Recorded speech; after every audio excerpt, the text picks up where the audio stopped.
வணக்கம் மக்களே! இன்னைக்கு என்ன ஸ்பெஷல் வாங்க பார்க்கலாம். அம்மா, சொல்லுமா. இன்னைக்கு எனக்கு ஸ்வீட் சாப்பிடணும் போல இருக்கு. ஏதாவது செஞ்சு தரீங்களா? என்னம்மா செய்யலாம்? நீயே சொல்லு. பருப்பு பாயாசம். ஓகே.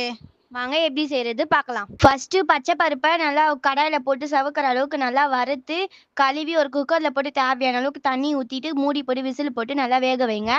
நெக்ஸ்ட்டு ஒரு கப் அளவுக்கு ஜவ்வரிசிய ஒரு பாத்திரத்துல போட்டு 3 கப் அளவுக்கு தண்ணி ஊத்தி நல்லா வேக வைங்க. அது நல்லா வெந்து வந்த பிறகு வேக வச்ச சிறு பருப்ப எடுத்து நல்லா கடைஞ்சிட்டு, வெந்து வந்த ஜவ்வரிசிய எடுத்து அதில ஊத்திடுங்க. ஊத்திட்டு நல்லா கலரிட்டு ஒரு 4 ஏலக்காவ தட்டி போட்டுக்கோங்க.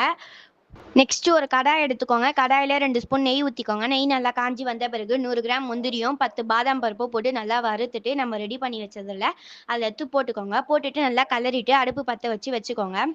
வச்சுட்டு இது நல்லா கொதிச்சு வந்த பிறகு, நம்ம காய்ச்சி வச்ச பால எடுத்து அதில ஊத்திக்கோங்க. ஊத்தி நல்லா கலரிட்டு, ஒரு கப் அளவுக்கு வெல்லத்த நல்லா நுணுக்கி, நல்லா தூள் போல நுணுக்கி அதில போட்டுட்டு நல்லா கலரி விட்டுட்டு, ஒரு 10 நிமிஷம் கொதிக்க விட்டு எடுத்தீங்கன்னா, சுவையான சிறுபருப்பு பாயாசம் ரெடி.